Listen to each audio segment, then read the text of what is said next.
I was in the middle of buying a house and getting ready to move when suddenly my mother-in-law showed up with a crazy idea. She wanted to live with us. She'd always treated me badly, making me work like crazy whenever I visited their house. My father-in-law didn't do anything to stop her. It seemed like she wanted to move in with us just to make me work for her. Determined to stop this, I told them a surprising fact. I'm single. They were shocked, but they kept saying mean things about me. Someone who was watching got really angry. Let me introduce myself. I'm Jessica, 33 years old, and I work in a big company. My husband works there too, and we've been married for 2 years. We met at a company party, and he pursued me until I said yes. We had a good relationship, but there was one problem: his parents. Before we got married, his parents seemed nice, but things changed after the wedding. They wanted to live with us, and I was not okay with that. But it turned out they were the opposite of nice. One day, my husband and I were relaxing at home when the doorbell rang unexpectedly. My husband went to answer it, and to my surprise, it was my in-laws. They barged in without a word, taking over the living room as if they owned the place. They had a habit of making snide remarks towards me, acting entitled and disrespectful. My husband rarely stood up for me because he felt obligated to honor his parents as their only child. Despite my complaints about their behavior, he seldom intervened. Meanwhile, my mother-in-law would constantly demand things like tea in a loud and indirect way.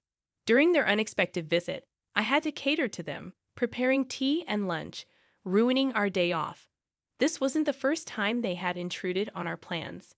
They even had the audacity to invite us to a tea party at their place, knowing I'd be expected to do all the work. But if I didn't go, I knew she'd gossip about me later. So reluctantly, I decided to attend her tea party. I wished my husband would stand up for us, but I knew it wouldn't work. On the day of the party, we were expected to arrive early. My mother-in-law scolded us for being late, even though it wasn't entirely our fault. Then she put me to work right away, while she relaxed and watched TV. I ended up preparing all the snacks for the party, which took a long time because she demanded so much. She criticized me for being slow, even though she never made snacks herself. I finished them relatively quickly, but she never thanked me. I realized she purposely asked for more to hassle me. While my husband and father-in-law set up for the party, they didn't help with the cooking. Throughout the preparations, she made snide remarks, but I tried to ignore them. During the party, she took credit for the snacks whenever guests complimented them. It was a painful experience for me, but I'm glad you liked them. Even though she didn't help at all, she took credit for my work. Furthermore, when the discussion turned to daughters-in-law, she made up stories, saying things like, "My daughter-in-law treats me like a slave." It was very uncomfortable for me. After the tea party ended, I had to clean up everything, and she even asked me to clean the room. I felt like a maid, holding back tears. I thought to myself, I'm never coming here if she calls me again. But life wasn't that easy.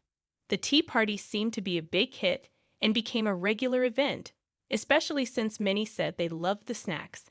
"Jessica, there's another tea party next weekend. Please come." "But I have work that day." "You can take a day off, right?" "Are you trying to embarrass me? If you don't come, I'll make sure you get divorced." She called me unexpectedly and insisted I come. Even when I said I had work, she showed no mercy. I didn't have the courage to oppose her and felt threatened by the possibility of divorce, so I always obliged, taking days off from work. As a result, I ended up working tirelessly for these tea parties and taking frequent leaves from work, which made things uncomfortable at my workplace. Whenever I discussed this with my husband, he just said, "Come on, she doesn't mean any harm. Just let it go." He never really helped. Before I knew it, I found myself constantly pondering how to break free from this miserable life. The answer I came up with was to get a divorce. It meant separating from my husband David. Honestly, I grappled a lot with the decision. Even though I felt betrayed by David not helping me, a part of me still loved him. I didn't want to continue a life tormented primarily by my mother-in-law. By divorcing David, we would essentially become strangers, eliminating the need to interact with my in-laws. The only remaining issue was whether David would agree to the divorce. "I don't want a divorce," David said, surprised by my sudden suggestion. "I can't stand dealing with your mom anymore. You know what our relationship with her is like, right?" "I get it.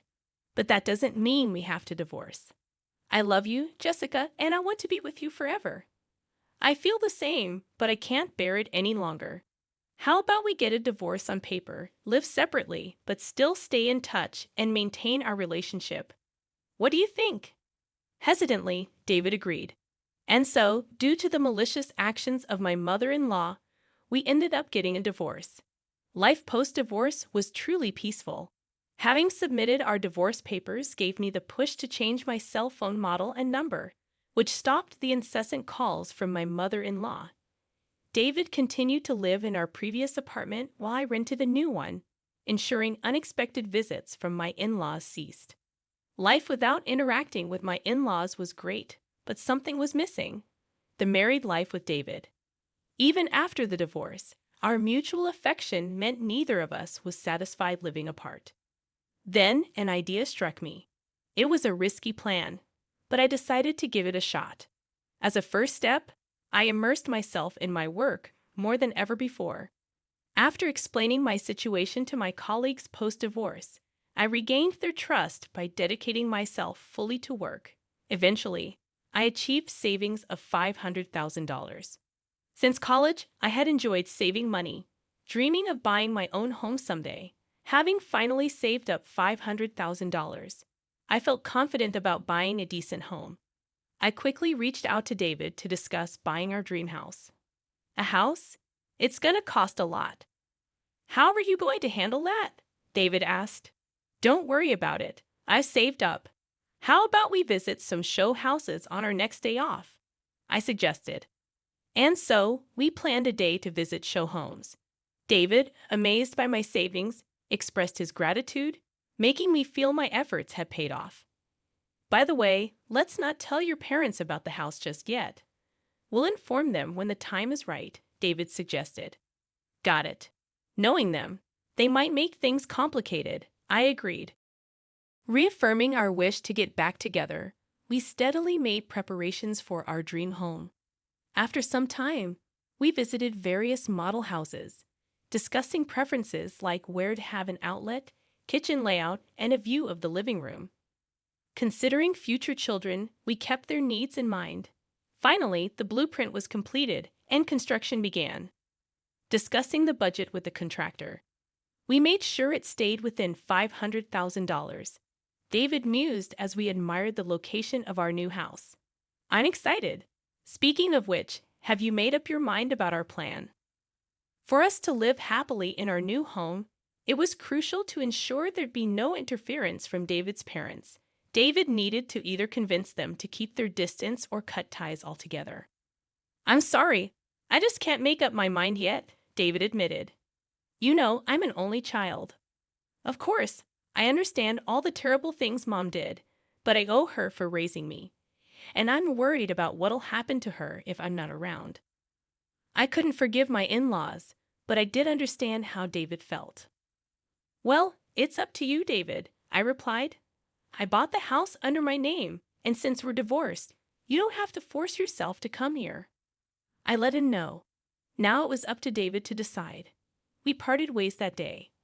I had some time before the new house was ready, so I got back to work and slowly prepared for the move. Regardless of David's choice, I was ready to give his parents a hard time. Either way, my plans seemed to be working out. After getting home from work one day, I continued my moving preparations. Then my phone buzzed, indicating a new message. It was from David. Good job. Seeing the message from David, I smirked. Things were looking like they'd head towards the best possible future.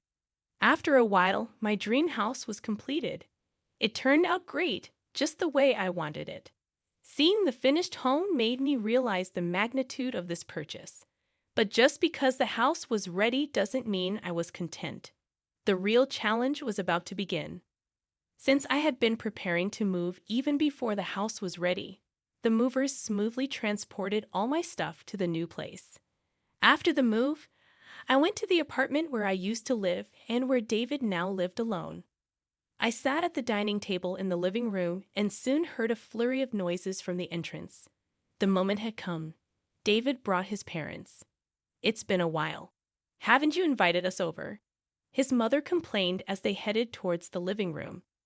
As soon as they saw me, his mother exclaimed, "Jessica, we heard you were on a long business trip, but you're here.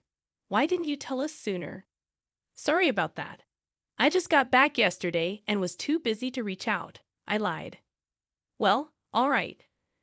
But you bought a house, right, and spent a lot of money? It's pretty spacious. Maybe we should live with you," his mother suggested. "Indeed, living with you too would be more comforting," his father chimed in.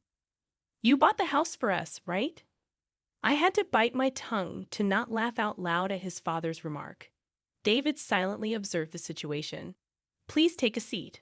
We need to discuss this," I said as I served them tea. I thought, this is the last time I'll entertain them. "Now about that new house," my mother-in-law began. "Exactly. You bought it for us, right? I'm looking forward to living with you too. But I'm single, you know," I replied.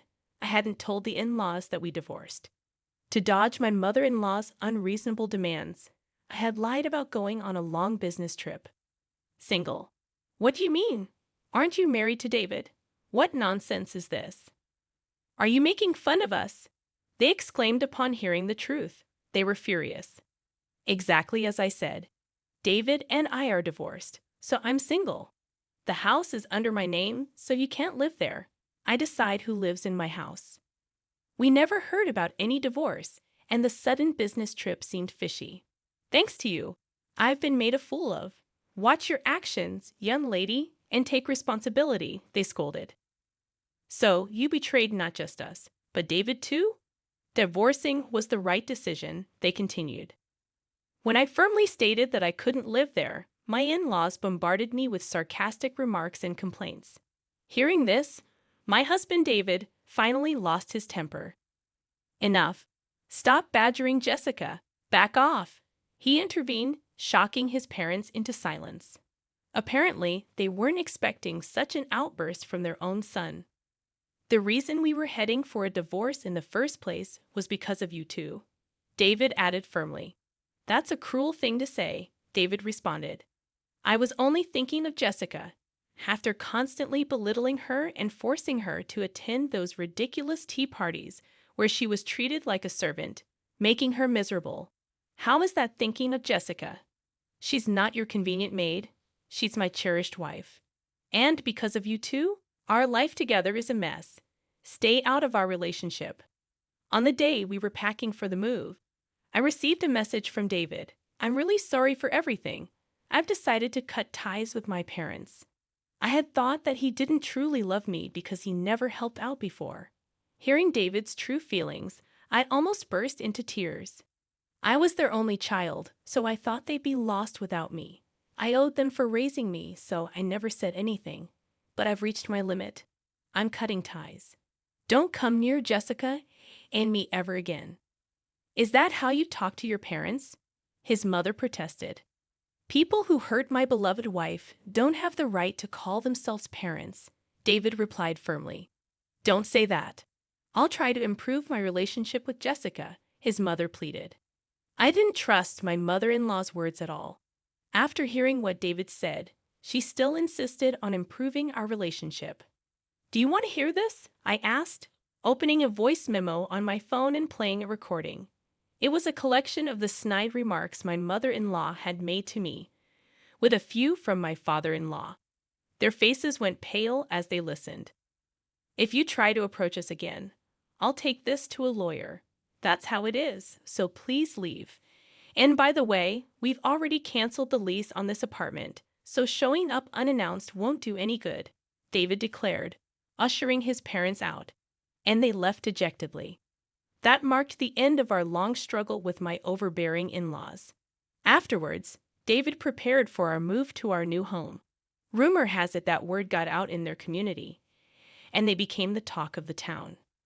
I wondered who could have leaked it, only to find out David had told some close friends about the situation to ensure his parents wouldn't overstep their bounds again. I hadn't thought of that, so I almost gave David a standing ovation. For my part, David and I reconciled, resubmitted our marriage license, and were happily back together.